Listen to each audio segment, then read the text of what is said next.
Hey guys, welcome back to my channel. Today I have a pregnancy update for you. I have not done one in a long time. I'm currently, as of today, 35 weeks. So I think I last did one at 30 weeks and a lot has happened. I'll give you a brief rundown. 31 weeks. All was going well and good until it got to, I think it was the Friday, and it was a public holiday. And we were going shopping with Dean's grandma, Dean and I. We were out shopping and it was like around 11 o'clock or something in the morning. And I started to get these pains and I was getting them quite frequently. And I'm just like, oh, I'm a bit out of breath. And I just didn't really think too much of it. And then we sat down for lunch and Dean's grandma was like, how often is this happening? I said, that's a good point. I'll keep track of that. And it was every 10 minutes, and I was aware that they were Braxton Hicks. Well, I was pretty sure they were Braxton Hicks. They just would just really take my breath away, and I just had to stop and just like breathe through them kind of thing. They just kept going. So I probably had them for like 3 or so hours, and from what I looked online, it said if you're having more than, you know, a couple in an hour, you should go and get it checked up on. So I called labor and delivery at the hospital. They asked me a few questions on the phone, and then they said, look, come in, better to be safe than sorry.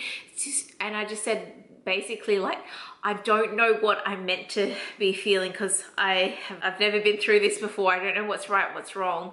And I'm sure it happens to not everyone, but most people who experience Braxton Hicks for the first time. Like, you just don't know.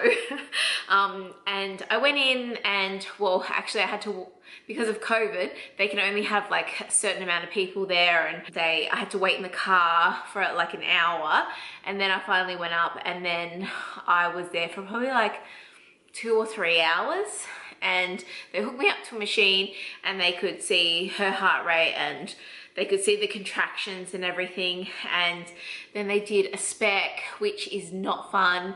So they basically have to put the little clamp thing, what's the name of it? I can't even think of the name. The one that they use for the pap smears. But I will say that they couldn't use any like lubricant because that affected the test results. So basically they did a swab and it would test if you were in labor or not. So they did that at the end, pretty much just before they let me go home, because that came back really, really low. So I wasn't close to labor at all, which is fine. Like but the whole thing was like really uncomfortable, like not fun. And there was a male nurse doing it, and then there was a female nurse like holding up a torch, and like one of those big square torches, like, you know. Anyway, I'm sure you get over it once you have your kid because you got everyone looking at whatever. I also did a urine test, and yeah, I was just there for a while and just monitoring, and she gave me a little button to press when I had the contractions, and at some point they lost the heart, like the monitor like moved, or the baby moved, and it fell off of her heartbeat. So we had to kind of start again a bit. But I had a little button to press when I had the contractions, and she's like, oh, your contractions are showing up anyway. You're pressing the button a lot less than what they are. And I said, I know, I feel scared like pressing it, like it's so definite. Like, oh, is it like, I don't know. But anyway, it's good that they were showing up. I wasn't just making up in my mind, and that I was all good. So those contractions continued for like the next day or the next couple of days, and they would just like, every time one happened, like it would just take my breath away. So I just had to, all I could do was really rest. They recommended a bath or a hot shower, which I didn't even bother with. I had a shower when I got home, but like I just had to rest. Since then, they've been on and off. I will say the last 2 days, I had my friend Rachel come up and visit and stay for a couple of nights. And we were trying to go shopping and get stuff ready for the baby shower.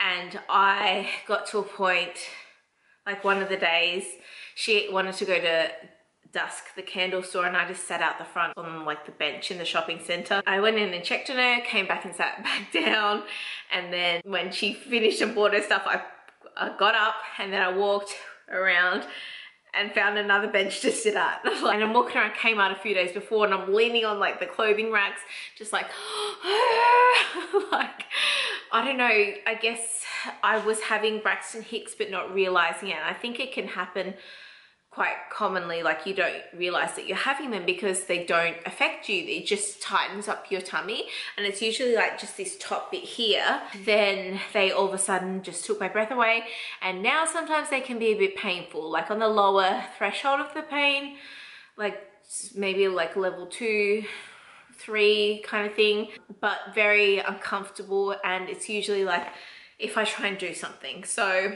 it's just really frustrating that I just am completely useless cleaning and cooking. Like as soon as I start to do something, or even like organizing something, they come on and it's just like, oh, I just need to sit down. Anyway, that's Braxton Hicks for me. Everyone experiences it differently. I just feel like I got the short straw on that one. I retested my iron levels, and they were previously 8, but my hemoglobin was really low, which made me anemic. This time, got them tested again, they were 12, and my hemoglobin was much better. She didn't tell me what it was, but I'm no longer anemic, which I will say that I do feel more energized even though I'm tired. But like what I was feeling before was like extreme, like my arms and legs were like dead and they were just like hanging there. That's the only way I can really describe it, because I just had nothing. Like right now I want to do things and I have the energy to do them, but I just physically can't because I'm so big and my Braxton Hicks. So that's good about the iron. I did actually stop taking them a couple of weeks ago.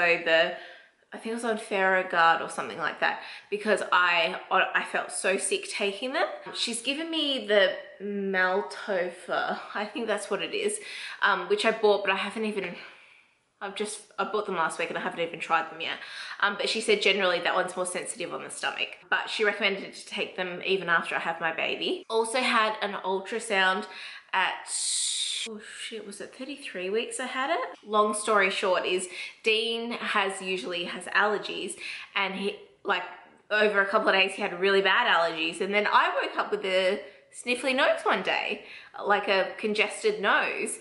And I'm like, you don't have allergies, you've been sick. Well, he has allergies as well as he was sick, but it was kind of masking it. And then I had like just such congestion in my nose, and I felt fine. I didn't have a fever, I didn't have a cough. It's only just now cleared up and it's been about 3 weeks. But I missed out on a couple of appointments because of it, because I called up and I said, look, I've just got a sniffly nose, can I come in? And they said, no, you better just stay home. So did that, but I had a scan at, I think I was meant to have it 32, but I had it 33 weeks. And baby is breech, which is a bit annoying. And also at the scan, she was on the 68th percentile, I'm pretty sure. She was about 2.3 kilos, which is about 5 pounds or so. And yeah, she's growing really good. Everything looks good. There's enough fluid there for her still to grow. And yeah, the results were fantastic. So that is great. I will find out at 36 weeks what the plan is, which is next week. So this week I have an appointment with my midwife, and I meant to ask questions, but I don't know what I don't know. So I don't know really what to ask. And then next week I have another scan for 36 weeks, and hopefully she's turned by then. Then I have an appointment with the obstetrician, where we will decide if they will book me in for a C-section or just give me an induction date, I guess. And they have said that that will be at 38, 39 weeks. So I won't go full term, which I've known pretty much all along. So we've also planned our baby shower. Thankfully, Victoria is doing amazing. I think we're on our like 16th day of double donuts, so no cases and no deaths, which is so amazing that we've come back from having so many, like over 700 cases to now none. So that means basically on the 23rd of November, you can have 50 people in an outdoor space or only 10 people at your home. We were hoping that it would be 20 people at your home, and we were going to do like it in shifts.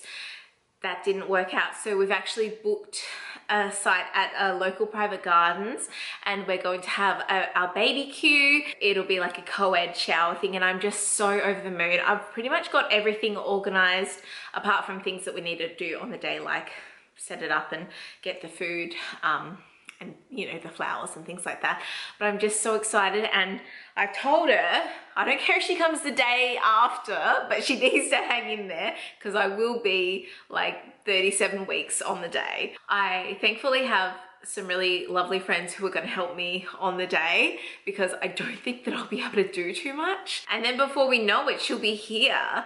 I still have to organize. We've pretty much finished the nursery, but I just need to organize her clothes, like wash everything. And we set up the pram finally. We just need to set up the bassinet, and I do need to finish packing bags and pack a bag for her as well. And then we're all ready for her, basically. I don't know, I'm probably never gonna be ready. Like, I'm never gonna have everything together, but like, she's gonna be here soon. Like, in a month, we should have her. Yeah. Like, definitely have her in a month. Like, I mean, I could have her tomorrow, who knows? That's the thing, like, people are like, how long have you got left? And I'm like, I have no idea. Like, you really don't know when it gets to this stage. Could be tomorrow, could be a month from now. The fun and games of having a baby. Oh yeah, I'll show you my bump update. So I've got this little thing on, but like, even if you just tie that up, you can just see. I probably don't even say this enough, but I'm actually 5'2", so I'm pretty short. And yeah, I'm probably like, I'm a size 16 at this point. So yeah, that is me for now. But yeah, I'll see you next time. Bye.